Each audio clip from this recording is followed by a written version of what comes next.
Hello friends, मैं RP Singh. आज हम बात करेंगे यूनिट 4 के समायोजन टॉपिक पर। साथियों, जैसा कि आपको पता है, समायोजन अपने आप में एक बड़ा रिच वर्ड है। समायोजन शब्द ही अपने आप में बहुत महत्व रखता है।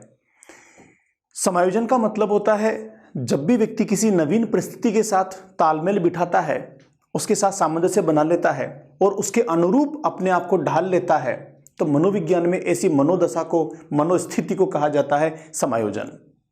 साथियों, समायोजन से ही मिलता जुलता एक और वर्ड है जिसको अनुकूलन कहते हैं, अडाप्टेशन कहते हैं।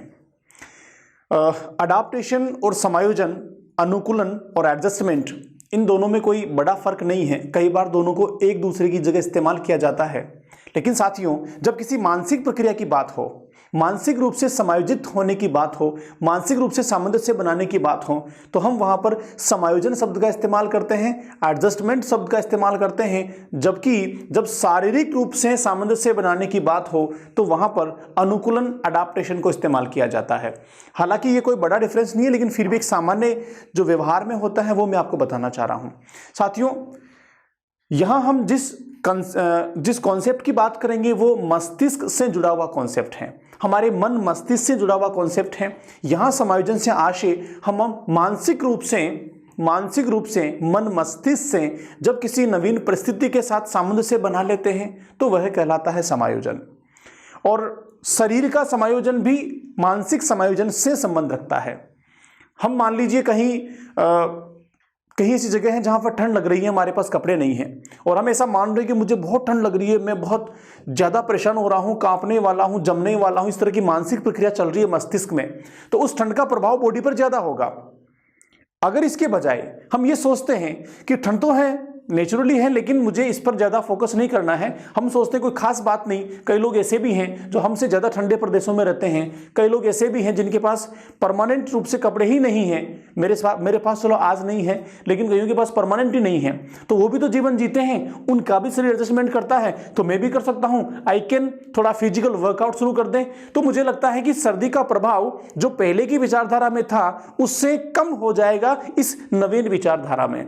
तो यहां पर हमने किया क्या, मानसिक रूप से अपने आप को इस सर्दी वाली परिस्थिति के प्रति समायोजित कर लिया, और जो ही हम मानसिक रूप से एडजस्ट हुए, समायोजित हुए, तो शरीर भी उसी हिसाब से अनुकूलित होने लगा और अब शरीर को भी तुलनात्मक ठंड कम महसूस होने लगी। तो साथियों, पूरी की पूरी बॉडी जो होती है, हमारा जो शरीर है, इसका ड्राइव होता है हमारा मस्तिष्क। मस्तिष्क में चलने वाले विचार, मस्तिष्क की एटीट्यूड, विचारधारा, यहाँ की जो संपूर्ण प्रोसेस होती हैं वो बॉडी को ऑपरेट करती हैं। बॉडी उस प्रक्रिया के अनुसार ही प्रतिक्रियाएं देती है, उस प्रक्रिया के अनुसार ही चीजों को महसूस करती हैं।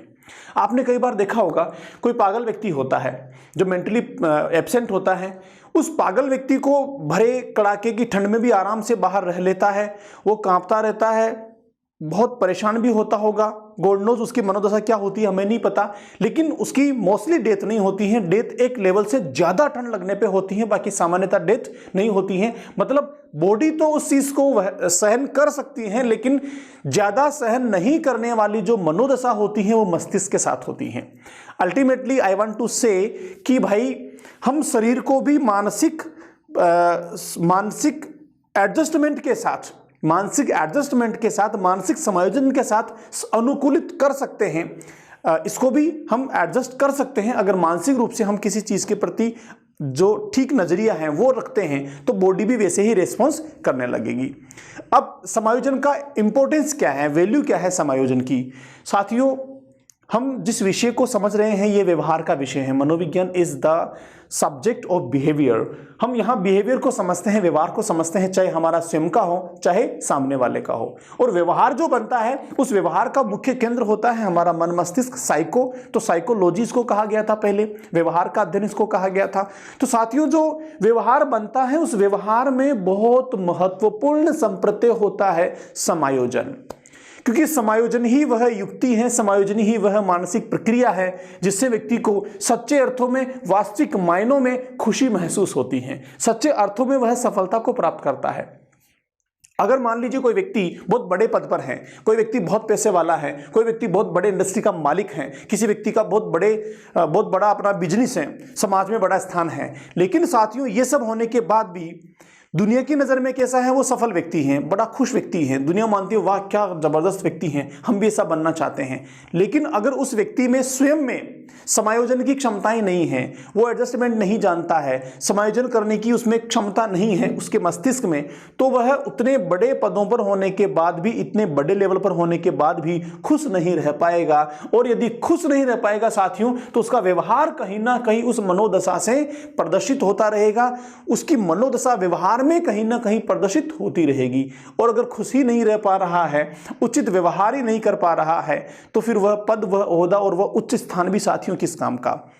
मनोविज्ञान के अनुसार सबसे बड़ा सुख, सबसे बड़ी सफलता वह होती है जब व्यक्ति अपने आप में प्रसन्न रहता है, हमेशा सकारात्मक रहता है, समायोजित रहता है, उसकी मनोदशा बिल्कुल बैलेंस में रहती है, तो फिर उससे बनने वाला व्यवहार भी बैलेंस में होगा, पॉजिटिव होगा, सकारात्मक होगा, सुखमय होगा। तो इस तरह का व्यक्तित्व जिन लोगों से मिलेगा उनके साथ भी पॉजिटिव वाइब्रेशन शेयर करेगा, जिस समूह में जाएगा वहां भी सबको अच्छा लगेगा और वह भी अच्छा लगेगा और लोग भी उसको पसंद करना शुरू करेंगे। अगर ऐसा होता है तो साथियों यह जो बदलाव है, यह जो परिवर्तन है, यह केवल और केवल समायोजन से आ सकता है। अब समायोजन कॉन्सेप्ट क्या है हम थोड़ा समझते हैं।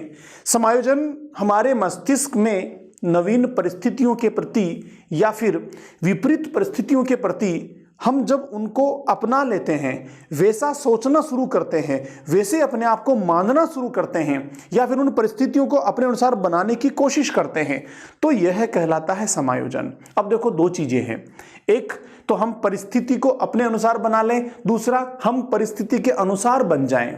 तो कुछ परिस्थितियां ऐसी होती हैं जिन्हें आसानी से बदला जा सकता है, तो वहां पर तो हम परिस्थितियों में बदलाव करके भी अपने आप को एडजस्ट कर सकते हैं। लेकिन कुछ परिस्थितियां ऐसी होती हैं जिन्हें बदला जाना संभव नहीं होता, तो फिर वहां पर एक ही तरीका बचता है कि हम अपने आप को बदलें, हम अपनी सोच को बदलें, अपनी मेंटालिटी को बदलें, अपनी मानसिक प्रक्रिया को बदलें, बस यही एक तरीका बच जाता है।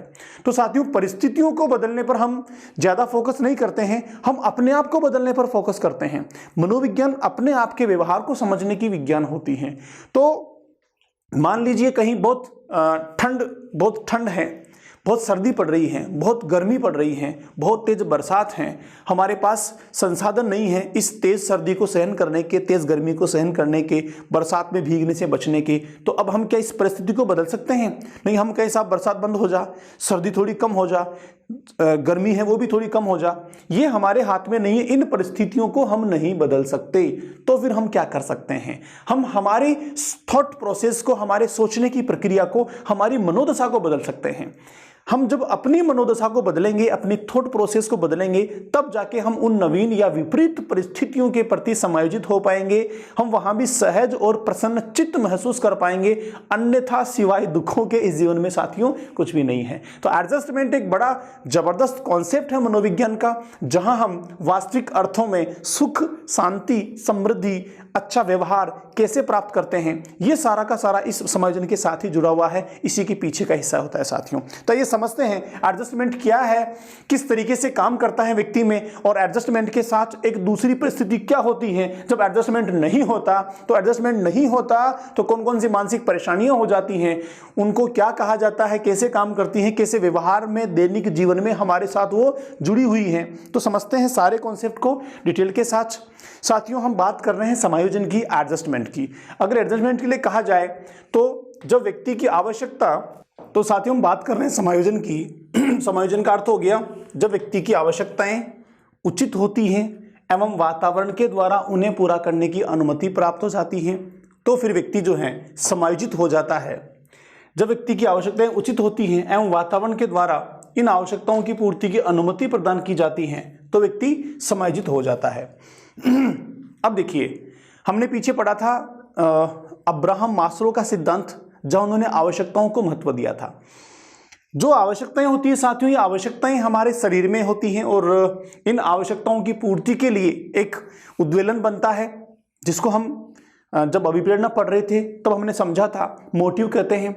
और उसके चलते फिर उस मोटिव से हम जो है किसी भी आवश्यकता की पूर्ति के लिए प्रेरित होते हैं, वैसा व्यवहार होता है और फिर वह व्यवहार होकर उस आवश्यकता की पूर्ति के लिए हमारे द्वारा गतिविधियां करवाता है, जिससे वो आवश्यकता की पूर्ति हो जाती है और उद्वेलन जो है वो संतुष्ट हो जाता है, समाप्त हो जाता है और उस उद्दीपक के प्रति होने वाला व्यवहार भी रुक जाता है। तो ये एक हमारी मानसिक प्रक्रिया है जो ऑटोमेटिक चलती रहती है, हम चाहें या ना चाहें फिर भी ये ऑटोमेटिक हमारे मस्तिष्क में संचालित होने वाली प्रोसेस होती है। तो हमारी आवश्यकता होती है, इन आवश्यकताओं की पूर्ति के लिए हमारे मस्तिष्क में ऑटोमेटिक प्रोसेस चलता रहता है। तो कुछ आवश्यकताएं तो साथ ही ऐसी होती हैं जो शरीर के लिए जरूरी होती हैं, जैसे हमने पीछे पढ़ा था जब आवश्यकता पढ़ रहे थे कि किसी चीज की कमी या किसी पदार्थ की अधिकता आवश्यकता उत्पन्न करती है हमारे शरीर में, तो वो तो इस बॉडी का पार्ट है, वो तो होना जरूरी है। अगर वो नहीं हो पाएगा तो बॉडी जो है ये चल ही नहीं पाएगी, जीवन ही खतरे में पड़ जाएगा। लेकिन साथियों कुछ आवश्यकताएं ऐसी होती हैं जो हम समाज से या फिर बाहर से उनको अर्जित कर लेते हैं, उनको बना लेते हैं, वो हमारे द्वारा सेल्फ क्रिएटेड होती हैं। तो ऐसी आवश्यकताएं जो हमारे द्वारा बनाई जाती हैं, सेल्फ क्रिएटेड होती हैं, हम समाज में, बाहर के व्यवहार में, परिवेश में किसी को देखकर उनको बना लेते हैं। तो वो जो आवश्यकताएं होती हैं, उन आवश्यकताओं की पूर्ति में कई बार तो हम सफल हो जाते हैं, कई बार तो उनकी पूर्ति हो जाती है, लेकिन हर बार ऐसा नहीं होता। जब कभी उनकी पूर्ति नहीं हो पाती है, उन आवश्यकताओं की पूर्ति नहीं हो पाती है, क्यों नहीं हो पाती हैं? क्योंकि परिस्थितियां हमारे अनुकूल नहीं होती हैं, या फिर संसाधन नहीं होते हैं, या कोई ना कोई ऐसा कारण होता है बाहरी परिवेश में जो उन आवश्यकताओं की पूर्ति की अनुमति नहीं देता है। इस प्रकृति के द्वारा आवश्यकताओं की पूर्ति नहीं हो पाती है। जब नहीं हो पाती है तो यह मस्तिष्क जो आवश्यकता की पूर्ति करने के लिए उद्वेलित हो रहा था, मनोदशा बन रही थी, उस आवश्यकता को पूर्ति करने के लिए जो एटमॉस्फेयर और प्रोसेस मस्तिष्क बना हुआ था वो बाधित हो जाता है। जो ही वह प्रक्रिया बाधित होती है, बाधित होते ही ये जो मस्तिष्क है, मेंटल प्रोसेस है, यह अच्छा महसूस नहीं करता, इसको बुरा लगता है क्योंकि चाहता था उसको प्राप्त करना लेकिन नहीं हो पाई, तो इसको असहज महसूस होता है, बुरा महसूस होता है। और जब बुरा महसूस होने लगता है, असहज महसूस होने लगता है, तो जो हैप्पीनेस है, प्रसन्नता है, वो नहीं रहती है और फिर व्यक्ति उदास या परेशानियों से घिर जाता है। इन परेशानियों की मात्रा या उदासी की मात्रा, दुख की मात्रा थोड़ी बढ़ जाती है, तो फिर वह समायोजन नहीं होने की स्थिति की ओर चल जाता है। और जो ही समायोजन नहीं होने की स्थिति बनती है साथियों, तो समायोजन की विपरीत अवस्था कुसमायोजन बन जाती है। तो कब होता है ये? जब हमारी आवश्यकताओं की पूर्ति नहीं हो पाती है। इसीलिए कई बार कहा जाता है कि आवश्यकताएं जो हैं वो सोच समझ के बनानी चाहिए, उनको सोच समझ के क्रिएट करना चाहिए मस्तिष्क में, क्योंकि सोच समझ के क्रिएट करेंगे तो वो आवश्यकताएं की पूर्ति हो जाएगी, और हो जाएगी तो हम समायोजित महसूस करेंगे, खुश रहेंगे, हैप्पी रहेंगे, प्रसन्नचित रहेंगे और हमारा व्यवहार अच्छा रहेगा। अगर आवश्यकताएं ऐसी बना ली, आवश्यकताएं ऐसी क्रिएट हो गई जो प्रकृति के द्वारा पूरी नहीं हो पा रही हैं, तो फिर उसकी विपरीत परिस्थितियां हमारे मस्तिष्क में शुरू हो जाएगी साथियों। ये तो हुआ जो आवश्यकताएं हम बनाते हैं उनको लेकर। कुछ आवश्यकताएं जो बाय बर्थ हमारे अंदर हैं, हमारी प्रकृति में, हमारे शरीर के साथ जुड़ी हुई हैं। अगर उन आवश्यकताओं की पूर्ति भी नहीं हो पाती हैं तो भी व्यक्ति समायोजित नहीं रह पाता है। जैसे मान लीजिए भूख लगी है, जो ही व्यक्ति को भूख लगती है तो भूख लगने के बाद मस्तिष्क उद्वेलित हो जाता है, भोजन की प्राप्ति के लिए प्रयास करना शुरू करता है, लेकिन भोजन की प्राप्ति नहीं हो पाती है, भूख मिट नहीं पाती है, तो फिर जो समायोजन की स्थिति थी वो बिगड़ने लगती है और व्यक्ति नेगेटिव या फिर कुसमायोजन की ओर जाने लगता है साथियों। तो भोजन की आवश्यकता है, उसकी पूर्ति नहीं हो पाई तो परेशानी पैदा हो गई। भोजन की आवश्यकता है, उसकी पूर्ति हो गई तो व्यक्ति समायोजित हो गया। पानी की आवश्यकता है, पानी मिल गया तो व्यक्ति समायोजित रह गया। सर्दी लग रही है, कपड़ों की आवश्यकता है, कपड़े मिल गए, गर्म कपड़े मिल गए तो व्यक्ति समायोजित हो गया।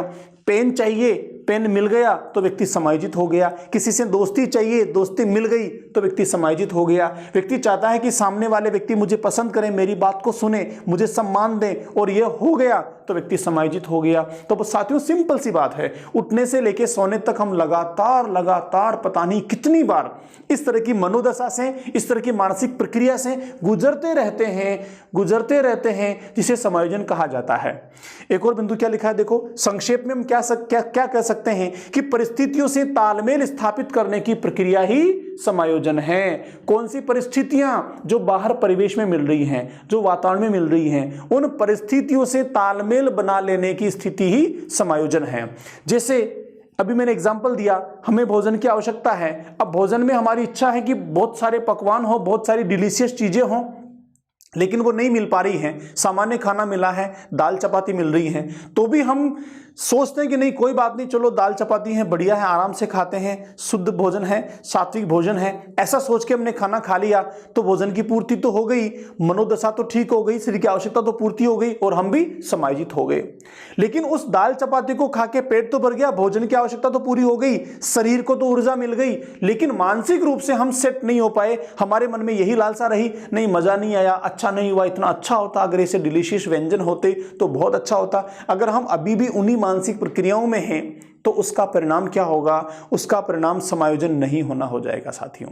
तो परिस्थितियों के साथ तालमेल बिठाने की आवश्यकता होती है। प्यास लगी है, पानी चाहिए, हमें बिस्लरी का पानी चाहिए, आरओ का पानी चाहिए, बिल्कुल नॉर्मल टेम्परेचर का पानी चाहिए, लेकिन नहीं मिल पा रहा। सामान्य कुएं का पानी मिला है या हैंडपंप का पानी मिला है तो उसको पीकर हम शरीर की आवश्यकता की पूर्ति तो कर सकते हैं। शरीर को तो पानी की आवश्यकता की पूर्ति हो जाएगी, शरीर की तरफ से कोई समस्या नहीं रहेगी। अब अगर समस्या रहेगी तो किस तरफ से रहेगी? हमारी थॉट प्रोसेस की तरफ से रहेगी, हमारी विचार प्रक्रिया की तरफ से रहेगी। अगर हम सोचते हैं कि ये तो पानी अच्छा नहीं था, मजा नहीं आया, टेस्टी नहीं था, पता नहीं सही था कि नहीं था, ज्यादा ठंडा था, ज्यादा गर्म था, तो समायोजन की स्थिति नहीं रहेगी। और हमने सोच लिया कि वेरी गुड, मजा आ गया, पानी की आवश्यकता थी, पानी मिल गया, इससे बढ़िया क्या चाहिए, इट्स ओके, बी हैप्पी, तो क्या हो गया? समायोजन हो गया। तो परिस्थितियों के साथ तालमेल बिठाने की मानसिक प्रक्रिया को ही संक्षेप में क्या कह सकते हैं भाई? उसको कहते हैं समायोजन। तो बहुत सिंपल सी बात है, उठने से लेकर सोने तक लगातार हम इस प्रक्रिया से गुजरते रहते हैं। जो व्यक्ति इन चीजों को समझ लेता है, जो व्यक्ति परिस्थितियों के साथ तालमेल बनाना शुरू कर देता है, वह सफल व्यक्तित्व बन जाता है। सीधी भाषा में यह है समायोजन का आशय।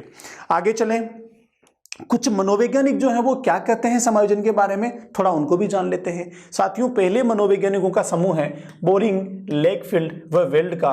क्या कहते हैं ये व्यक्ति? समायोजन निरंतर चलने वाली प्रक्रिया है जिसके द्वारा प्राणी अपनी आवश्यकताओं और इन आवश्यकताओं की पूर्ति को प्रभावित करने वाली परिस्थितियों में संतुलन रखता है। मैंने समझाया आपको, दैनिक जीवन में रोजाना निरंतर चलता रहता है समायोजन।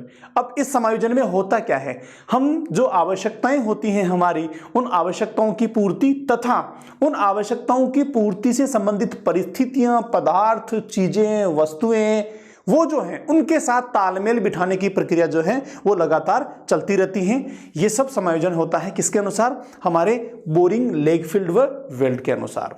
एक और डेफिनेशन है, गेट्स क्या कहते हैं समायोजन के बारे में?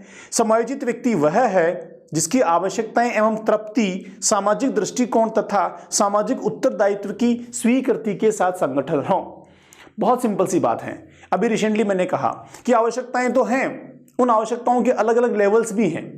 अगर आवश्यकताओं के लेवल ज्यादा हैं और परिस्थिति से, समाज से, परिवेश से, वातावरण से वो लेवल पूरा नहीं हो पा रहा है तो फिर वो समायोजन की स्थिति नहीं है। तो सफल व्यक्ति कौन है? उच्च स्तरीय व्यक्तित्व किसका है? जो अपनी आवश्यकताओं की पूर्ति के लिए उपलब्ध संसाधनों के साथ सामंजस्य बनाए, उपयुक्त परिस्थितियों के साथ सामंजस्य बनाए, समाज के दृष्टिकोण के अनुसार अपनी आवश्यकताओं की पूर्ति करे, तो वह कहलाएगा समाज के साथ उसका सामंजस्य, परिस्थितियों के साथ उसका सामंजस्य, उपलब्ध संसाधनों या प्रकृति के साथ उसका समायोजन। तो साथियों यही समायोजन कहलाता है।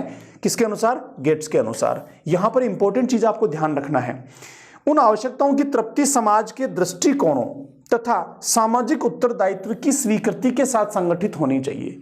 कैसे? देखो, हमें किसी एक्स व्यक्ति को हमने पसंद किया, किसी लड़की को पसंद किया लड़के ने, या लड़की ने लड़के को पसंद किया। अब ये हमें पसंद है, इससे दोस्ती करनी है, बात आगे बढ़ानी है, लेकिन इसके लिए हमें क्या करना पड़ेगा?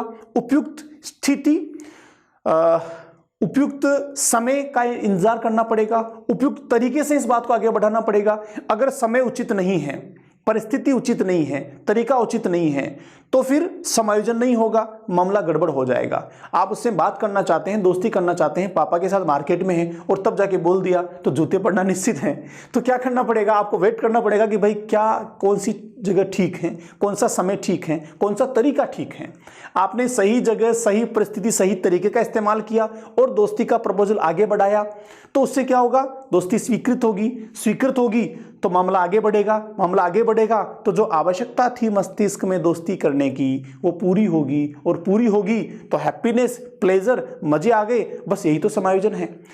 यही ठीक है समायोजन के लिए दैनिक जीवन में, व्यवहारिक जीवन में, सांसारिक जीवन में, सीधी भाषा में।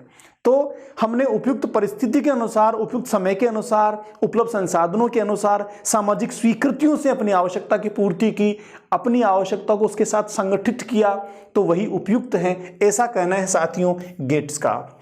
आगे चलते हैं।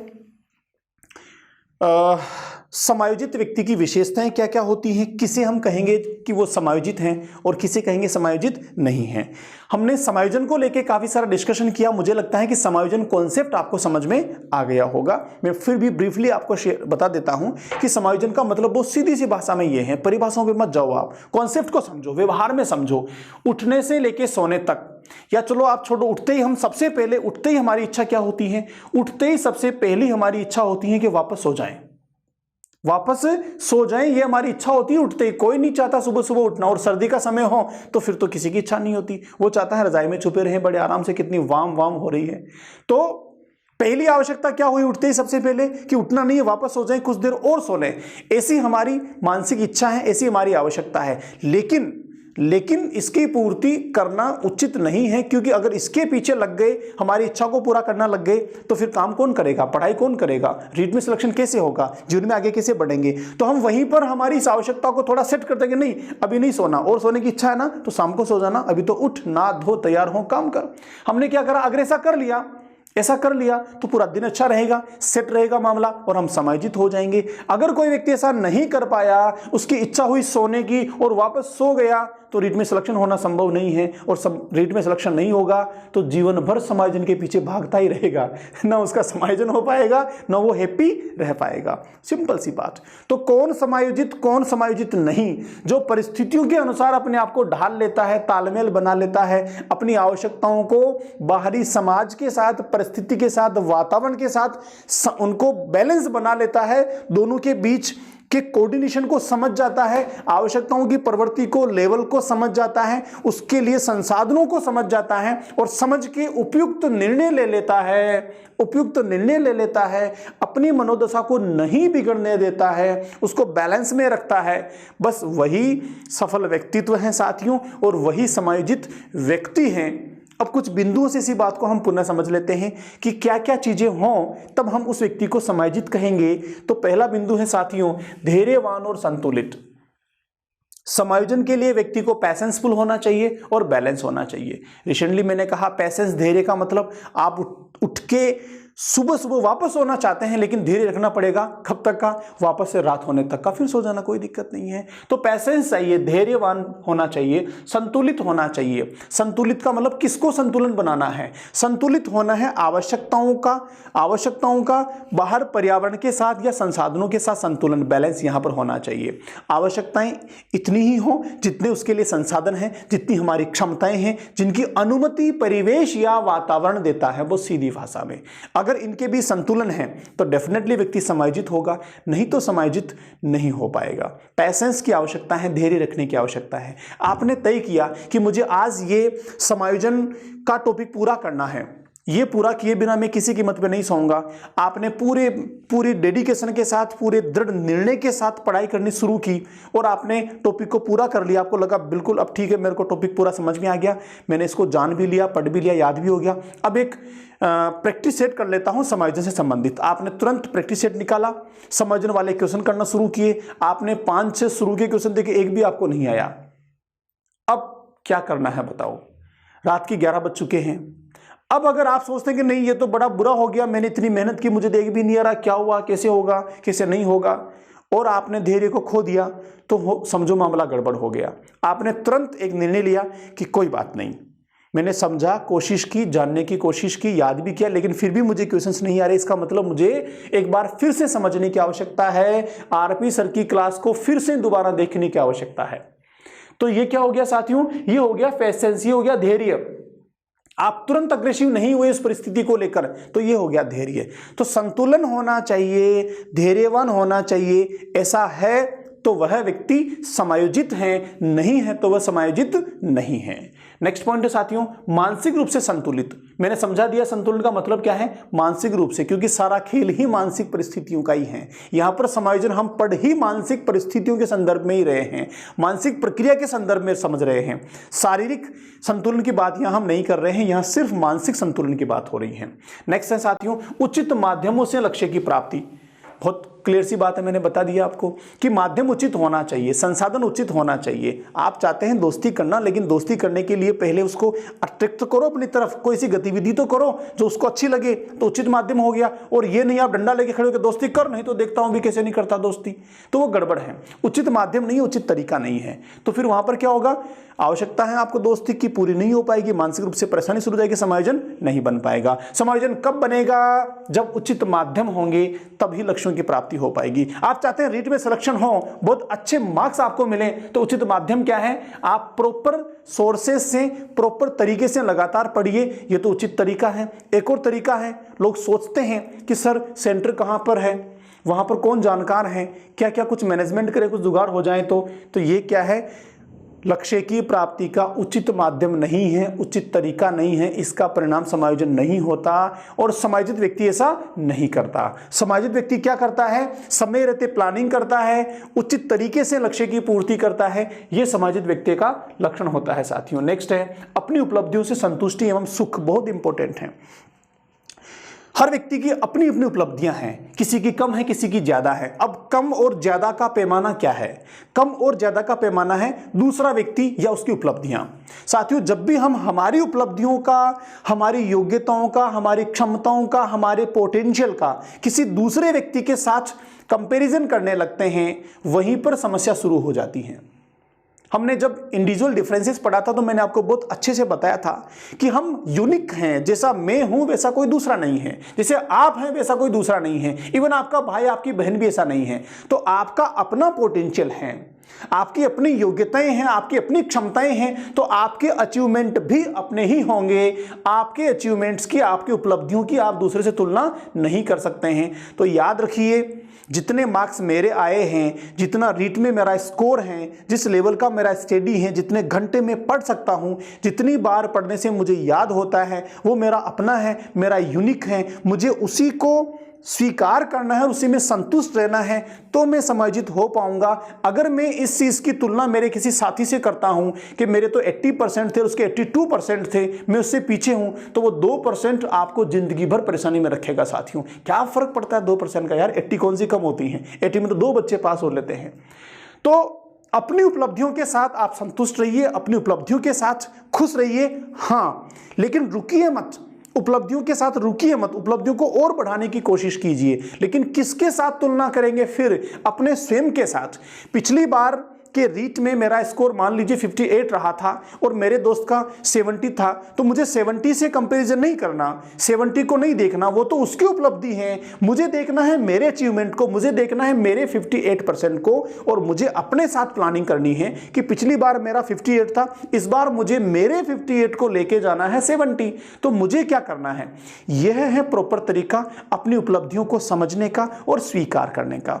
नेक्स्ट बात करते हैं साथियों, उत्तरदायित्व की भावना बहुत इंपॉर्टेंट है। जो व्यक्ति अपने उत्तरदायित्वों को समझता है, उत्तरदायित्वों को पूरा करने के लिए काम करता है, वह हमेशा समायोजित रहता है। उसको उसका परिवार भी अच्छा मानता है, स्कूल भी अच्छे मानते हैं, दोस्त भी उसको स्वीकार करते हैं, और जिस समाज में जहां वो व्यवहार करेगा वहां सबको अच्छा लगेगा। और जो व्यक्ति उत्तरदायित्वों से भागता है, अपनी जिम्मेदारियों से भागता है, अपने हिस्से का काम स्वयं नहीं करना चाहता, उसको ना तो उसका परिवार उसको पसंद करता है, ना उसके दोस्त उसको पसंद करते हैं, ना समाज में, ऑफिस में, कार्यालय में, कार्य क्षेत्र में, जहां भी वो जाएगा वहां उसको पसंद नहीं किया जाएगा, तो फिर क्या होगा, समायोजन नहीं हो पाएगा। इसलिए समायोजित रहने के लिए हमें अपनी जिम्मेदारियों को वहन करना होगा, उत्तरदायियों को समझना होगा साथियों। नेक्स्ट बात करें, अच्छी निर्णय क्षमता, बहुत इंपॉर्टेंट, डिसीजन मेकिंग। निर्णय ही समायोजन बनाता है और निर्णय ही समायोजन को बिगाड़ देता है। देखो क्या, अभी रिसेंटली मैंने एग्जांपल दिया कि 58% का स्कोर रहा, 58% के स्कोर के बाद अब डिसीजन का समय है। डिसीजन का समय क्या है, मेरा स्कोर कम रह गया, मैं रीट क्वालिफाई नहीं कर पाया, अब मुझे निर्णय करना है। क्या, एक निर्णय तो ये कि रीट का नाम ही नहीं लेना दोबारा, मैं तो पुलिस कर लेता हूं, वो बढ़िया है, वो आसान है, उसमें इजी हो भी जाता है। एक तो ये, एक दूसरा ये कि कोई बात नहीं, मेरे 2% का ही तो गैप रहा, मैं यहां तक तो पहुंचा, मतलब मुझ में पोटेंशियल तो है, मुझ में क्षमताएं तो हैं कि मैं 58% तक आ गया, ग्रेट, शाबाश, मैं बहुत अच्छा कर सकता हूं। अब की बार मैं इस तरीके से प्लानिंग करूंगा, अब की बार मैं उन पोर्शंस को ज्यादा प्राथमिकता दूंगा जहां पर मैं वीक था, और अगली बार मैं इस 58 को 68 तक लेके जाऊंगा। यह है निर्णय क्षमता। अगर आपने इस तरह का निर्णय कर लिया जो पॉजिटिव है, जो संसाधनों की पूर्ति के साथ जुड़ा हुआ है, जो परिवेश की स्वीकृति के साथ जुड़ा हुआ है, तो उसका परिणाम होगा साथियों समायोजन। नेक्स्ट है साहसी एवं समस्या का समाधान युक्त। तो कौन व्यक्ति समायोजित होगा? जिसमें साहस है। साहस का मतलब यह नहीं है कि जाके ट्रक के सामने खड़े हो, देख मेरा क्या बिगाड़ता है, मैं बहुत साहसी हूं, ऐसे साहस की बात नहीं कर रहा साथियों। यहां पर साहस का मतलब है कोई भी नया काम करना, कोई भी नए काम करने की शक्ति और नए काम करने का निर्णय लेने की क्षमता, यहां पर साहस से मतलब है। साहस से मतलब यहां पर है अपनी कमियों को स्वीकारना, अपनी उपलब्ध जो कम उपलब्धियां हैं उनको स्वीकारना और फिर से नए प्लानिंग करने के साहस से है। 58% रह गया, उसको स्वीकारना और फिर से 58 को बढ़ाकर 68 लेके जाने का निर्णय करना, उसके साहस से है। साहस से मतलब यहां पर यह है। और साथियों, जीवन में हर पल हर निर्णय के साथ साहस जुड़ा होता है।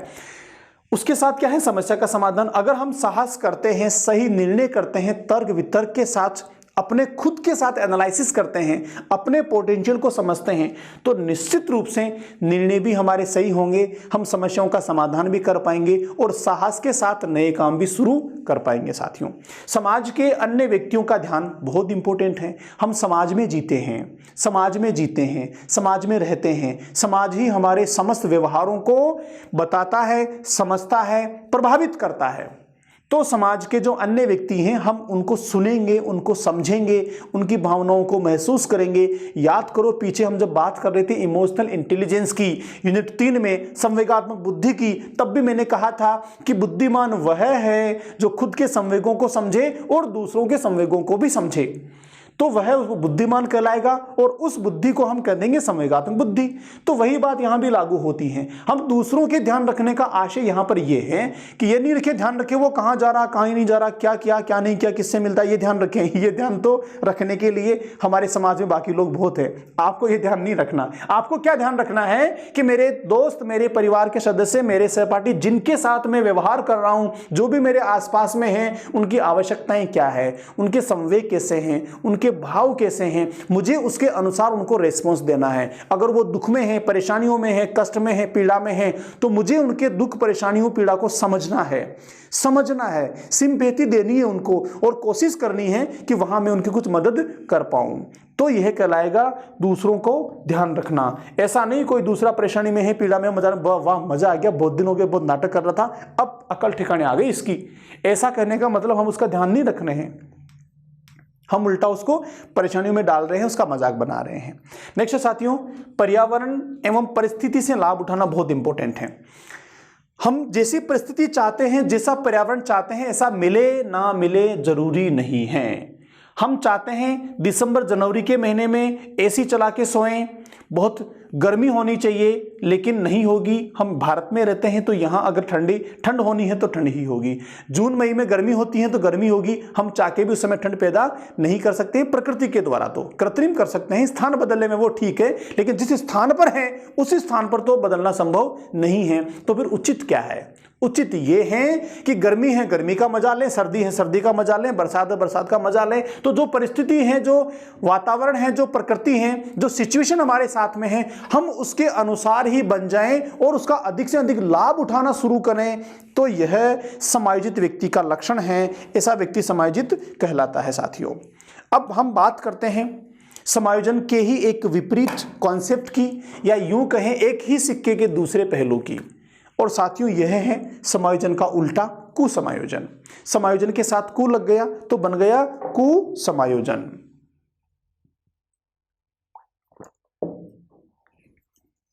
इंग्लिश में क्या कहेंगे हम इसको? एडजस्टमेंट तो था ही हमारा, इसके साथ माल जुड़ गया तो ये अपोजिट हो गया माल एडजस्टमेंट। इंग्लिश में कुछ ऐसे वर्ड्स होते हैं जिनके प्रीफिक्स माल जुड़ने से वह उसका अपोजिट सेंस देने लगते हैं साथियों। तो याद रखना है, हिंदी में कोई दूसरा वर्ड आ जाए लेकिन इंग्लिश में यही वर्ड रहेगा, तो आपको पता होना चाहिए टर्मिनोलॉजी का।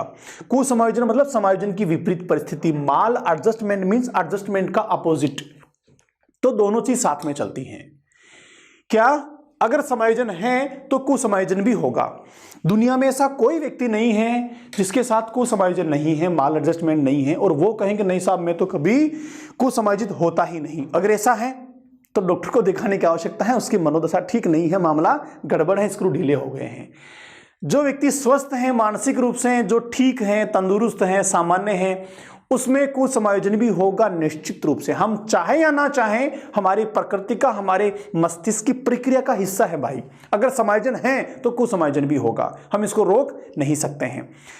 तो जहां तक मैं समझता हूं, समायोजन को जानने से ज्यादा इंपॉर्टेंट है कुसमायोजन को जाने। क्यों जाने कुसमायोजन को? क्योंकि समायोजन है तो कोई आवश्यकता नहीं है, वो तो हम चाहते हैं वैसे भी, लेकिन अगर कुसमायोजन है तो हमें उससे बाहर निकलने की आवश्यकता है। अब उससे बाहर कब निकलेंगे? जब हम उसको जानेंगे, पहचानेंगे, उसके बारे में हमारे कॉन्सेप्ट्स क्लियर होंगे। इसलिए समायोजन से ज्यादा समझने की आवश्यकता होती है कुसमायोजन को।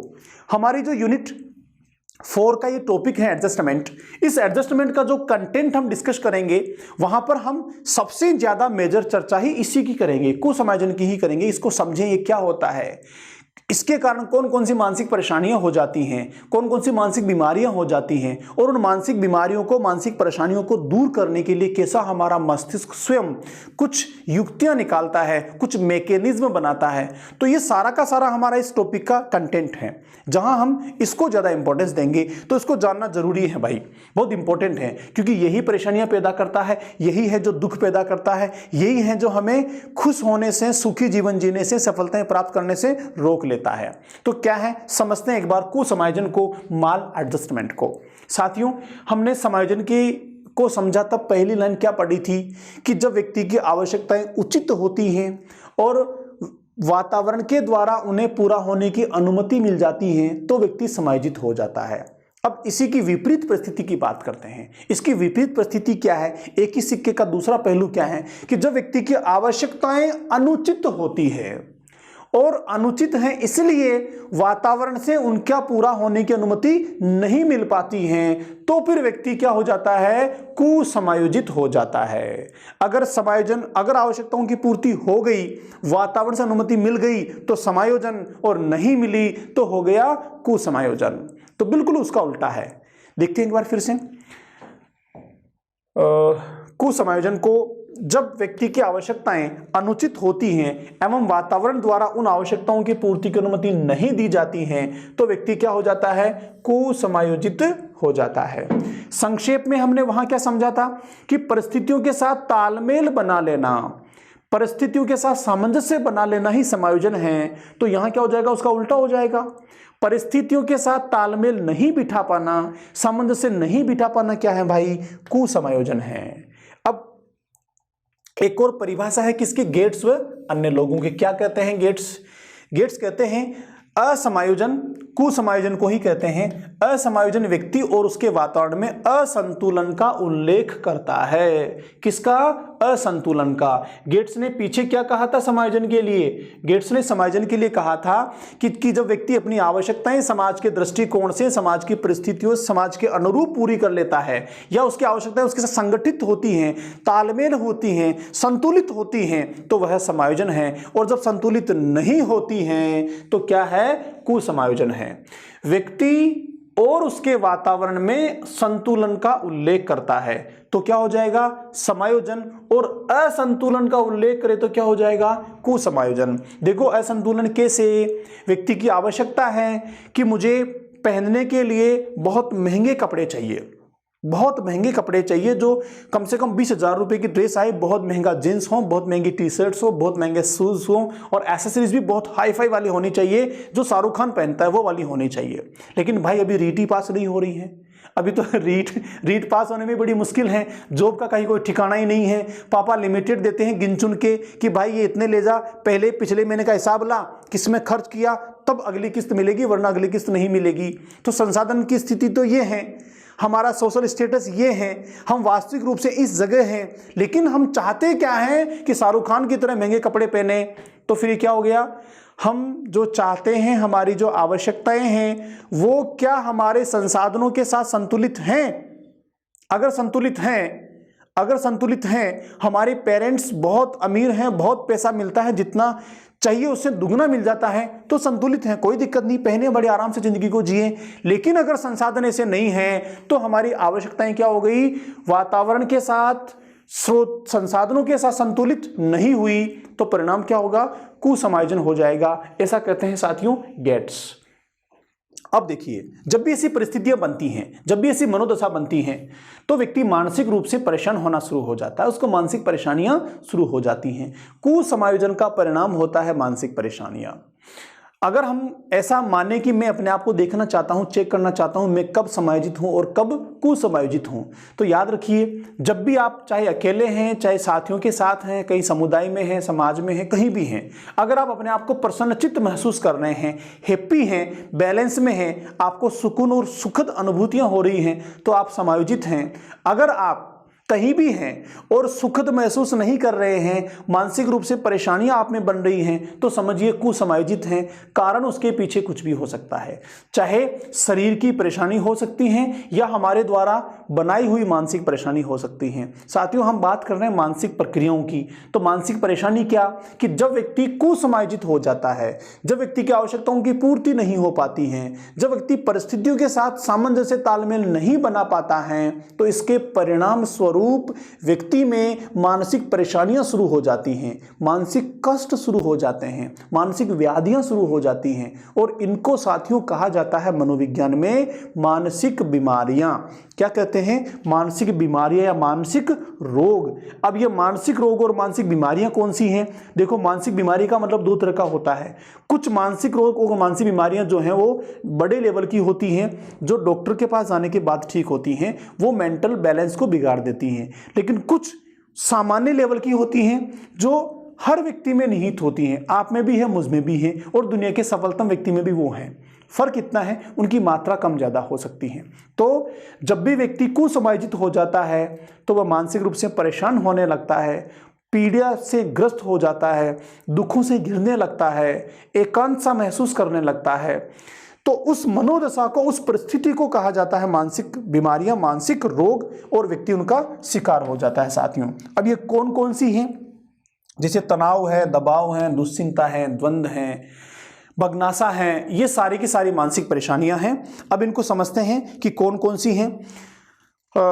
तो उन्हें हम कहेंगे मानसिक रोग, उन्हें हम कहेंगे मानसिक रोग, या फिर मेंटल प्रॉब्लम्स उन्हें हम कहेंगे। साथियों, अब देखिए, मानसिक रोग से यहां पर मतलब क्या है, मैं फिर से रिपीट करता हूं। मानसिक रोग का मतलब हम जो चर्चा करेंगे ये ऐसे रोग नहीं है जिसके लिए डॉक्टर के पास जाना पड़े, लेकिन एक लेवल से ज्यादा हो जाए तो फिर डॉक्टर के पास भी जाना पड़ता है, काउंसलर के पास जाना पड़ता है, काउंसलिंग करवानी पड़ती है। लेकिन एक लेवल से नीचे हम सब में निहित, हम सब में ये बनी रहती हैं, लगातार बनती रहती हैं, और हमारा मस्तिष्क इनको ठीक भी करता रहता है। तो हमें पता होना चाहिए कि कौन कौन सी प्रॉब्लम्स हैं जो हमें रोजाना पीड़ित कर देती हैं, शिकार बना लेती हैं, उनको जानना हमारे लिए जरूरी है। तो साथियों, पहला मानसिक रोग या मानसिक परेशानी है जिसको बोलते हैं तनाव, टेंशन। अगर हम तनाव की बात करें तो सामान्य व्यवहार में हम तनाव कभी भी कर देते हैं। जब भी कोई परेशानी होती है हम कहते हैं मैं टेंशन में हूं, मैं तनाव में हूं, या अमुक व्यक्ति टेंशन में है, अमुक व्यक्ति तनाव में है।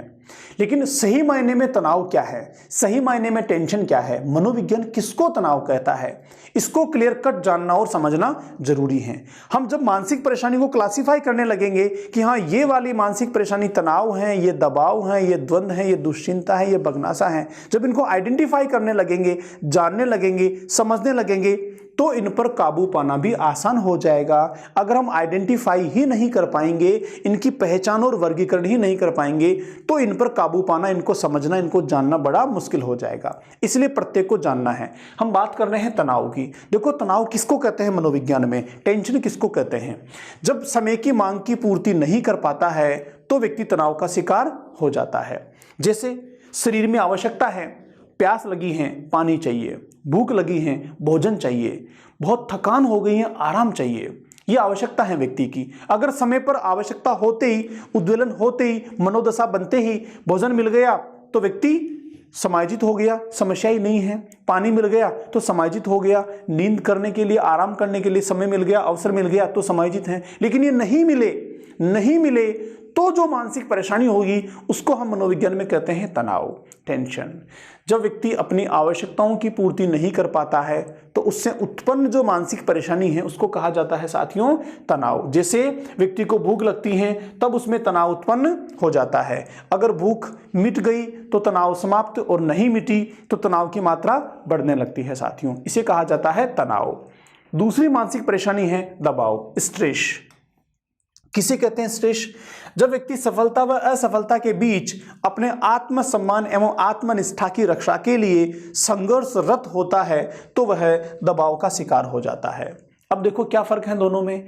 तनाव तो बात करता है आवश्यकता की पूर्ति होने और नहीं होने की, लेकिन दबाव, स्ट्रेस किसकी बात करता है कि जब व्यक्ति अपने आत्मसम्मान के लिए सफलता और असफलता के बीच संघर्षरत है और इस बीच अगर उसको सफलता मिल जाती है तो समायोजन हो गया, और नहीं मिलती है तो परेशानी शुरू हो जाती है। तो जब संघर्षरत हैं कि मुझे सफलता प्राप्त करनी है, होगी कि नहीं होगी, क्या होगा, कैसे होगा, तो ये जो मानसिक परेशानी इसको कहा जाता है दबाव। देखो कैसे, जब व्यक्ति रीट की तैयारी कर रहा होता है तो वह दबाव में होता है। किस में होता है? दबाव में होता है। क्या होता है वास्तव में दबाव में? अगर दबाव में हैं और दबाव में रह के रीट की तैयारी कर रहे हैं साथियों, तो समझिए हम मानसिक परेशानी में हैं और यह मनोदशा सीखने के लिए ठीक नहीं है। तो क्या करना है? इससे बाहर निकलना है। अब देखो ये बनती कैसे हैं, एक एग्जांपल देके मैं समझाता हूं तो कॉन्सेप्ट आपका क्लियर हो जाएगा। मान लीजिए कोई क्रिकेट का मैच चल रहा है और क्रिकेट के मैच में जो पारी शुरू करने वाली टीम थी उसने स्कोर बना दिया 200 रन का। अब उसके बाद जो सेकेंड इनिंग खेल रही है उस टीम के पास लक्ष्य है 200 रनों का। इसके सारे खिलाड़ी आउट हो गए हैं और रन बने हैं केवल 180, 20 रन बनना बाकी हैं। अंतिम खिलाड़ी हैं जो पिच पे हैं और केवल एक ओवर उसके पास में है, केवल 6 बॉल्स उसके पास में हैं और रनों की आवश्यकता है 20। अब 6 बॉल में इसको 20 रन चाहिए, 20 रन की आवश्यकता है। तो ये खिलाड़ी अब मानसिक परेशानी से घिरना शुरू हो जाता है। क्या मानसिक परेशानी?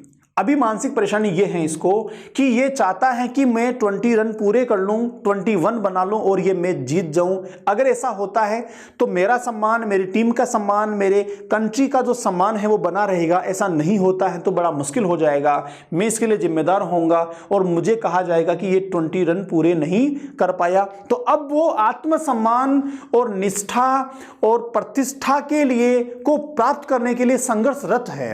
और अब यह जो ही ऐसी स्थिति बनेगी तो किसका शिकार हो गया? दबाव का शिकार हो गया। हम कहेंगे इसको स्ट्रेस। साथियों, स्ट्रेस वर्तमान परिवेश में, आज के भागदौड़ की जिंदगी में बहुत कॉमन चीज है। अक्सर लोग स्ट्रेस के शिकार हो जाते हैं और जब स्ट्रेस, दबाव एक लेवल से ज्यादा बढ़ जाता है तो फिर मानसिक परेशानियां शुरू हो जाती हैं। अब देखो स्ट्रेस कैसे हम चाहें या ना चाहें बन जाता है।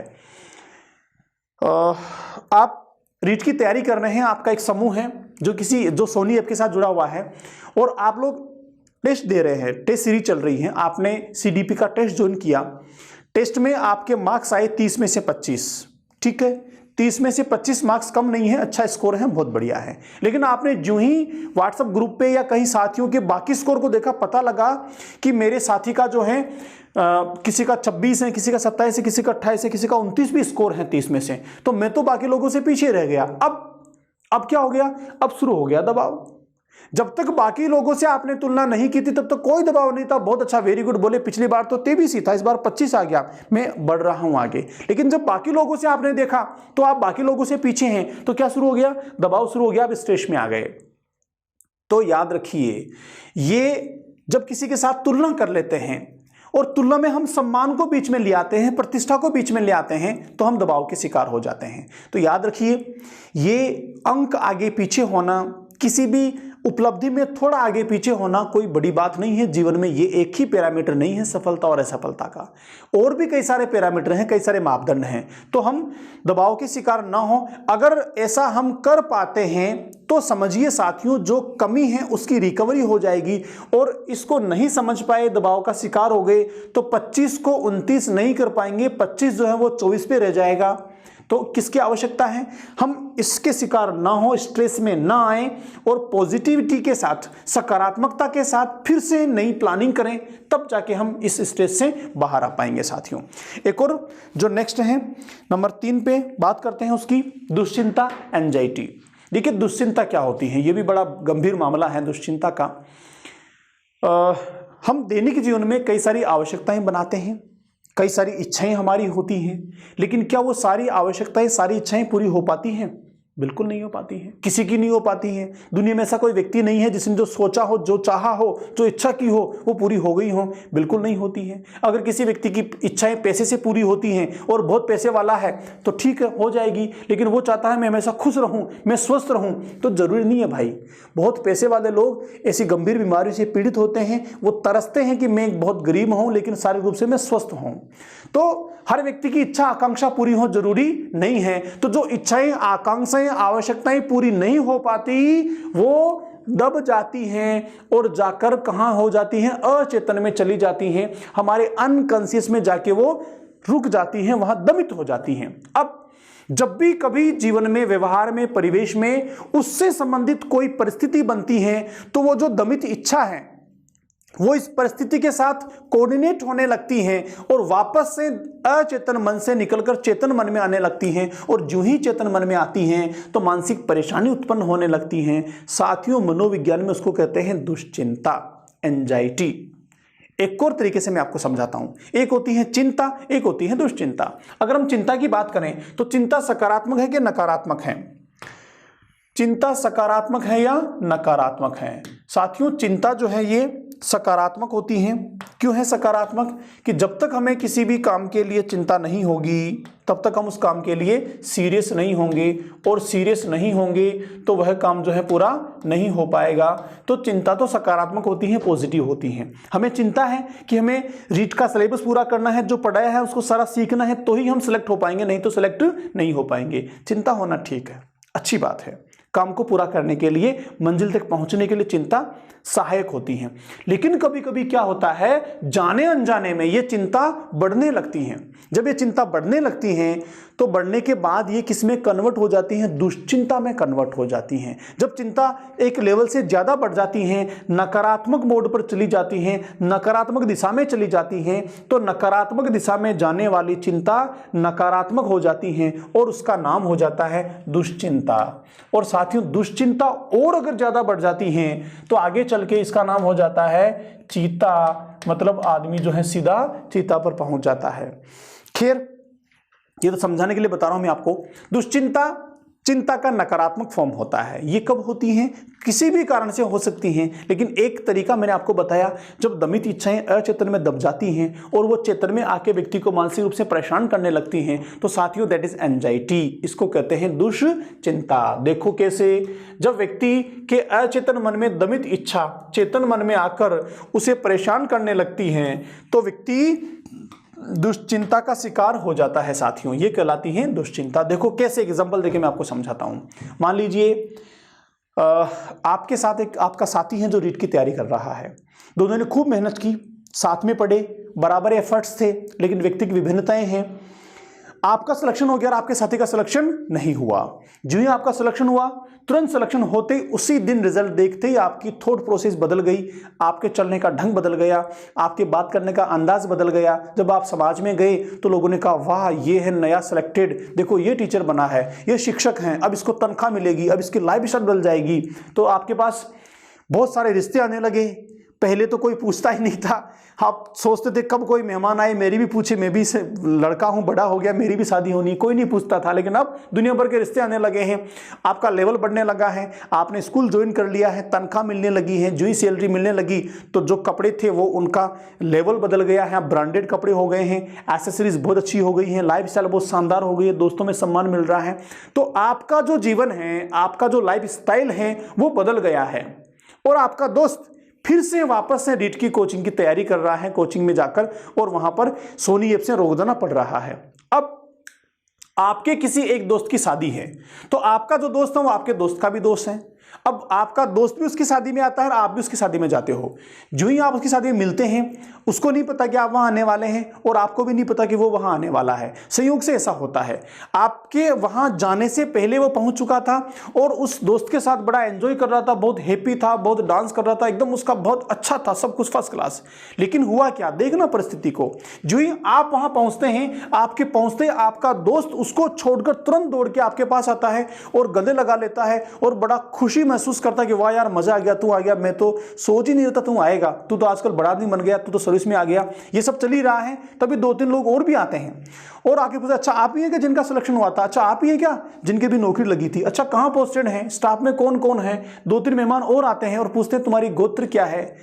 ज्यों ही ये स्थिति देखता है तो आपका वो दोस्त जो पहले डांस कर रहा था, बहुत हैप्पी था, मजे के साथ आराम से खाना खा रहा था, दावत जिम रहा था, अब उसमें क्या शुरू हो गई, मानसिक परेशानी शुरू हो गई। क्यों हुई, क्योंकि वो भी चाहता था शिक्षक बनना, उसके अचेतन में इच्छा दबी हुई थी।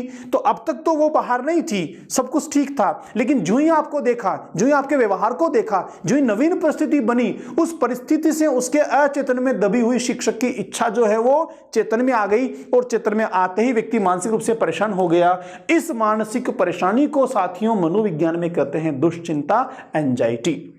दैनिक जीवन में हम चाहें या ना चाहें सब में ये बनती रहती है। अच्छा अभी तो उसमें बन गई थी जो बेरोजगार हैं, अब थोड़ी देर बाद देखो ये सब चल ही रहा है। तभी आपका एक और दोस्त आता है जो लास्ट ईयर एसडीएम बना था, आरएस मेंस में सेलेक्ट हुआ था। जो ही वो आता है पूरा का पूरा समुदाय उसकी तरफ देखने लगता है, लाइटिंग उसकी तरफ हो जाती है, कैमरा उसकी तरफ हो जाता है, दूल्हा आपको छोड़ के दौड़ के उसके पास जाता है, एकदम गले में हाथ डाल के स्टेज पे ले जाता है, चल मेरे साथ फोटो खींचा यार, दुल्हन के साथ बीच में आपको बिठाता है उसको। अब ये देख के वो दुश्चिंता किसमें शुरू हो गई, आप में शुरू हो गई। तो ये समाज में रोजाना हम सबके साथ लगातार चलता रहता है साथियों।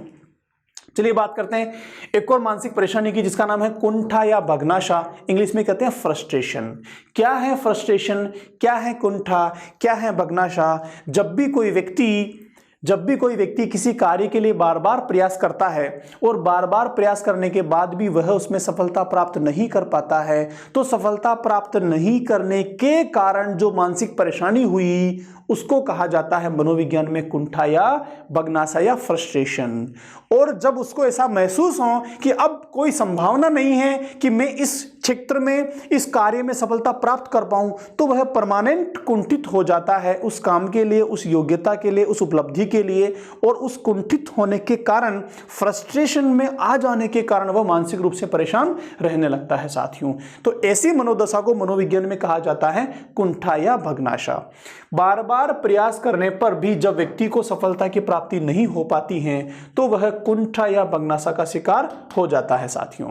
देखो कुंठा को गुड महोदय ने क्या कहा है, बगनाशा का अर्थ है किसी इच्छा या आवश्यकता में बाधा पड़ने से उत्पन्न होने वाले संवेगात्मक तनाव। चाहते हैं कि सफलता मिले, आवश्यकता की पूर्ति हो, लेकिन नहीं हो पा रही, सफलता नहीं मिल पा रही, तो क्या शुरू हो गया, बाधा शुरू हो गई। किसमें बाधा, सफलता में और व्यक्ति के बीच में। उस बाधा के कारण उसको सफलता नहीं मिल पाई तो व्यक्ति में तनाव उत्पन्न हो जाता है।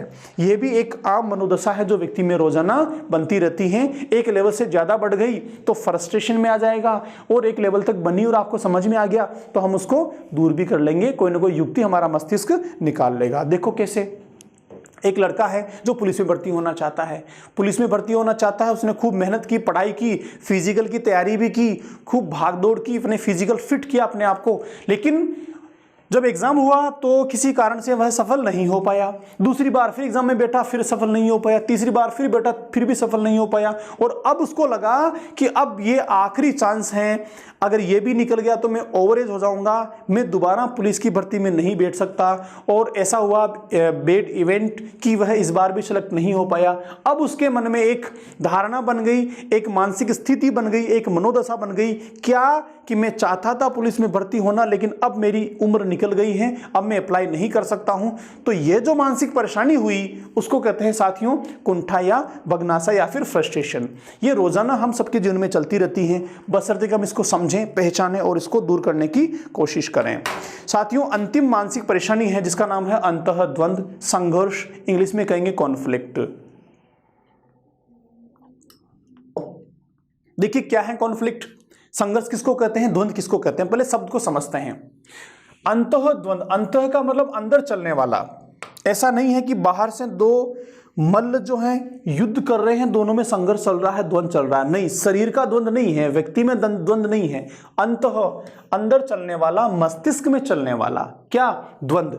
द्वंद का मतलब क्या, द्वंद का मतलब हो गया दो चीजों के बीच होना संघर्ष। भारत और पाकिस्तान की टीम जीत के लिए संघर्ष कर रही है, दोनों में द्वंद है, क्या ये जीतेगी कि ये जीतेगी, जीतना किसी एक को ही है। तो ऐसी मनोदशा जहां पर दो चीजें संघर्ष में हों, किसी एक को ही वहां पर सफलता मिलनी हो, एक का ही वहां पर अस्तित्व हो, किसी एक को ही स्वीकार किया जाना है दो में से, तो वह कहलाता है द्वंद। जब दो चीजों के बीच चलता है तो द्वंद कहलाता है। इसको हम संघर्ष भी कह देते हैं। लेकिन संघर्ष में और द्वंद में क्या फर्क है, द्वंद दो के बीच में होता है और संघर्ष दो से ज्यादा के बीच में भी हो सकता है।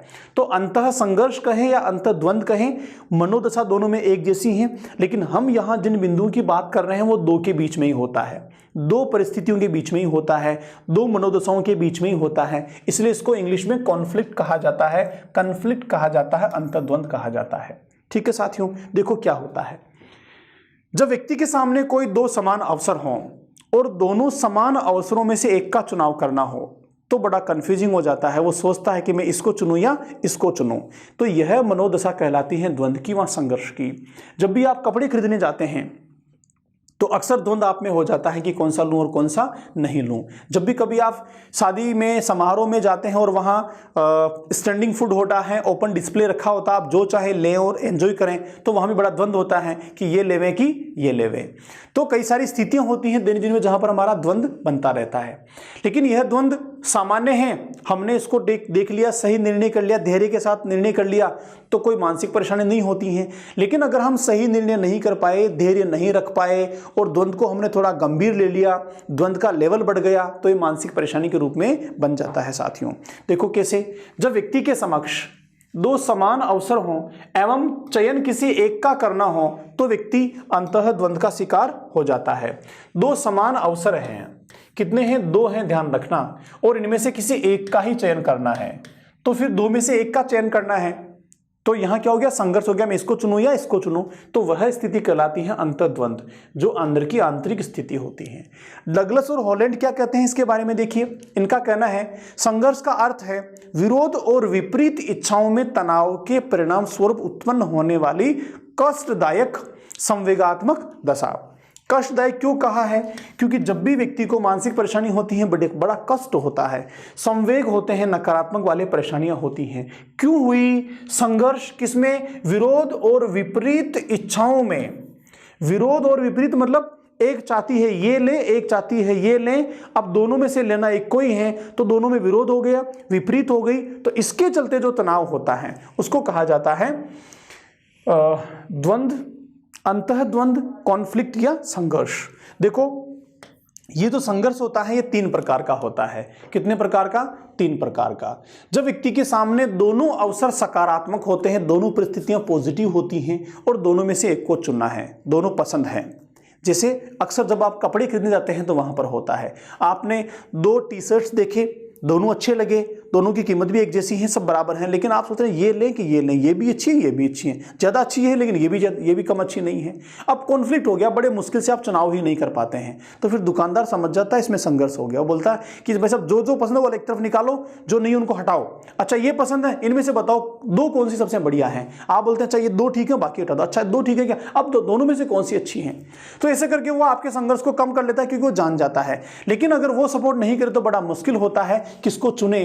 और मान लो एक लेके घर पे भी आ गए तो कईयों में तो घर पे आने तक संघर्ष चलता रहता है। अच्छा वो बढ़िया थी यार, वो लिया था तो ठीक था। और ये समस्याएं अक्सर महिलाओं में ज्यादा होती हैं।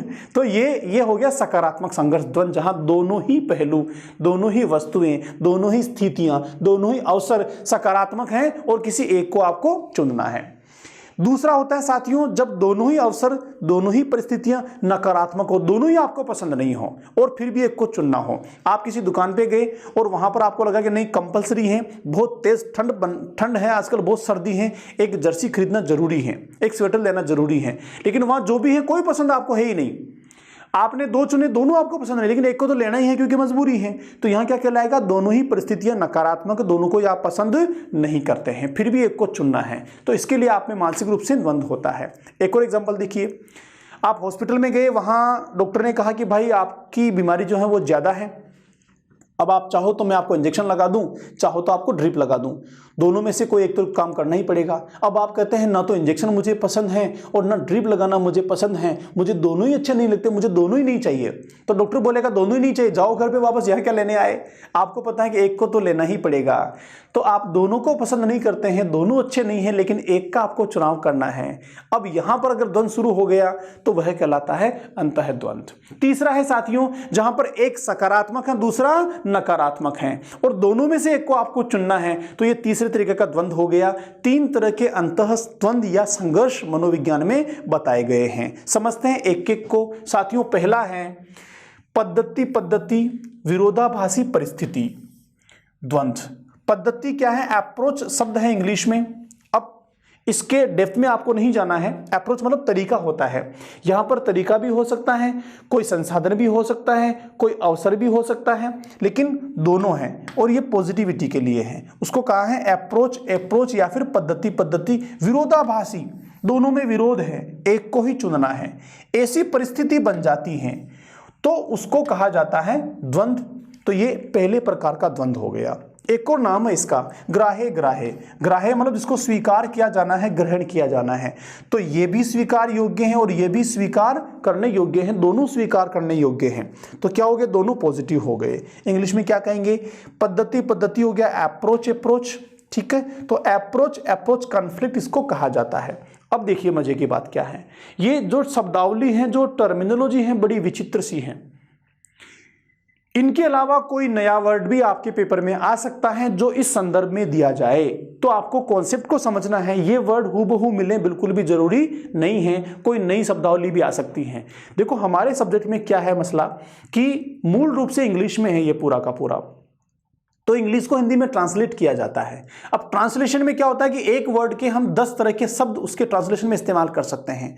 तो किस व्यक्ति ने कौन से शब्द का इस्तेमाल किया है, हो सकता है कुछ शब्द ऐसे हों जो व्यवहार में प्रचलन में नहीं हो, तो हमें लगता है ये कहां से उठ गया, मैं तो इसको जानता ही नहीं, समझता ही नहीं, और ऐसी स्थिति में हम क्वेश्चन की लैंग्वेज को नहीं समझ पाते हैं।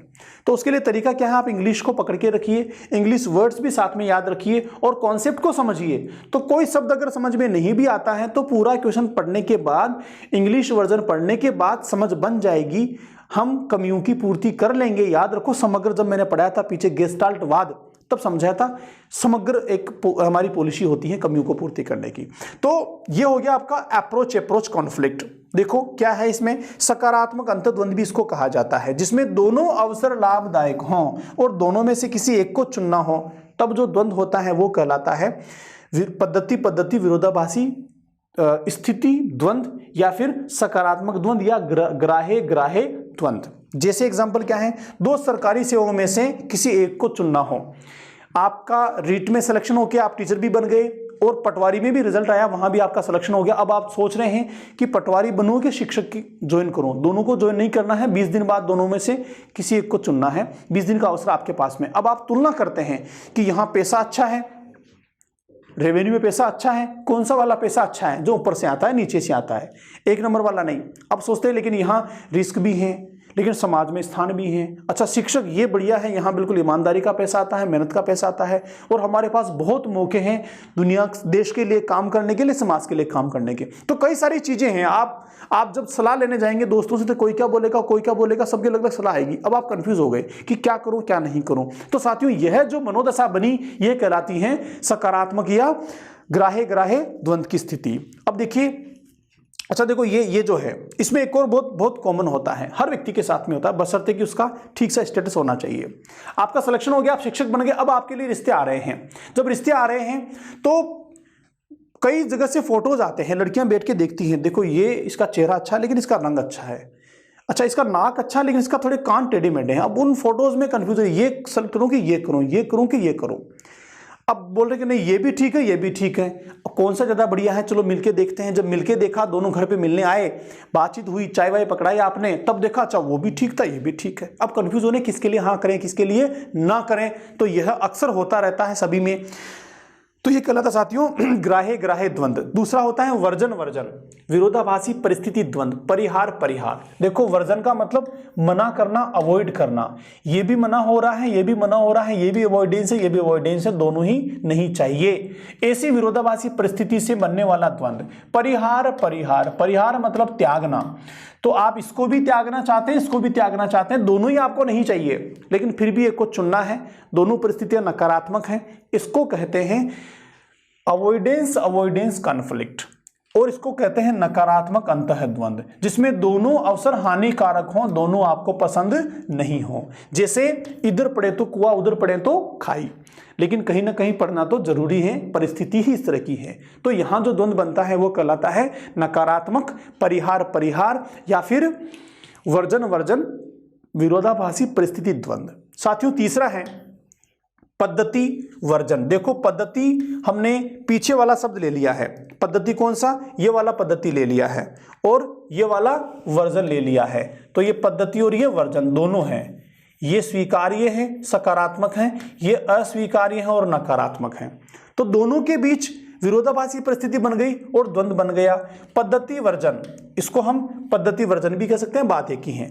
अप्रोच अवॉइडेंस, अप्रोच हो गया सकारात्मक जहां दोनों थे, अवॉइडेंस जहां नकारात्मक दोनों थे। अब इन दोनों में से एक को चुनना है। बालक शिक्षक के सामने अपनी गलती स्वीकार करना चाहता है, तथा दूसरा उसको यह भी भय है कि उससे उसको पनिशमेंट भी मिलने वाला है। तो अब बालक बड़ा द्वंद में है कि मैं कहूं या नहीं कहूं। मुझे कह देना चाहिए कि मैंने ये गलती की है, ऐसा करना ठीक है, ऐसा नहीं करूंगा तो गलत है, लेकिन उसको ये भी डर लग रहा है कि मैं कहूंगा तो पनिशमेंट मिलेगा। तो वो दोनों के बीच द्वंद है उसमें, कहूं या नहीं कहूं, कहूं या नहीं कहूं। तो ये कहलाता है अप्रोच अवॉइडेंस कॉन्फ्लिक्ट। हम सबके जीवन में भी कई बार होता है, कई बार हमसे कोई गलती हो जाती है, हम चाहते हैं गलती को बता दें में, लेकिन एक भय है कि अगर हमने स्वीकार कर लिया, बता दिया, पता नहीं सामने वाला क्या सोचेगा, मेरी भावना को, मेरी फीलिंग को समझेगा कि नहीं समझेगा, तो फिर हम नहीं बता पाते हैं। लेकिन ये दोनों लगातार चलता है। आप मूवीज में देखते हैं बड़ा गजब का कॉन्फ्लिक्ट होता है। किसी एक लड़के का अफेयर लड़के के साथ था, पहले ऐसी स्थिति थी, अब शादी हो गई किसी एक एक्स के साथ। अब ये चाहती है बताना, लेकिन अब इसको डर है कि मैंने अगर बता दिया तो ये पता नहीं क्या सोचेगा, जो अफेक्शन रिलेशन हमारे बीच में है वो रहेगा नहीं रहेगा, और लंबे समय तक ये स्टोरी चलती रहती है। कई बार तो किसी मूवी में ये जो कॉन्फ्लिक्ट है ना, ये उनके मेरिकल लाइफ को तबाह कर देता है, बर्बाद कर देता है। तो कॉन्फ्लिक्ट जहां पर आप चाहते हैं कि बता दूं, लेकिन डर भी है कि बताने से उसका उल्टा नहीं हो जाए, तो एक हो गया पॉजिटिव, हो गया नेगेटिव, दोनों में से एक को ही करना चाहते हैं, तो इससे बना द्वंद कहलाता साथियों पद्धति वर्जन द्वंद, या फिर अप्रोच अवॉइडेंस कॉन्फ्लिक्ट। तो साथियों ये हुआ हमारा तीनों प्रकार का द्वंद, 3 प्रकार का द्वंद, जिसको हमने जाना सबसे पहले पद्धति पद्धति, दूसरा हमने जाना वर्जन वर्जन, तीसरा हमने जाना पद्धति वर्जन। ये 3 तरह का कॉन्फ्लिक्ट होता है साथियों, जो अक्सर हमारे दैनिक जीवन में, अक्सर हमारे व्यवहार में लगातार चलता रहता है।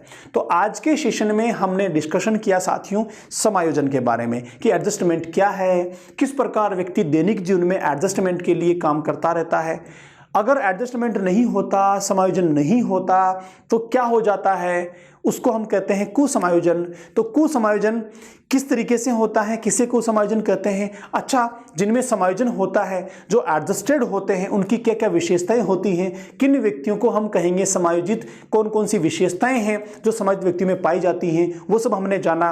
और उसके बाद हमने साथियों जाना कि जब कुसमायोजन हो जाता है, माल एडजस्टमेंट हो जाता है, तो कौन कौन सी मानसिक परेशानियां व्यक्ति में बन जाती हैं। उन मानसिक परेशानियों को मनोविज्ञान में 5 तरह का माना है। पहली हमने जानी तनाव, फिर हमने जाना दबाव, फिर हमने जाना दुश्चिंता, फिर हमने जाना बगनासा या कुंठा, और 5वां हमने जाना द्वंद या फिर संघर्ष, जो व्यक्ति में आंतरिक परिस्थितियों में होता है। देखिए ये 5 ही जो मानसिक परेशानी हैं साथियों, ये हर व्यक्ति में कहीं ना कहीं किसी ना किसी परिस्थिति के साथ रोजाना बनती हैं, डेली बनती हैं।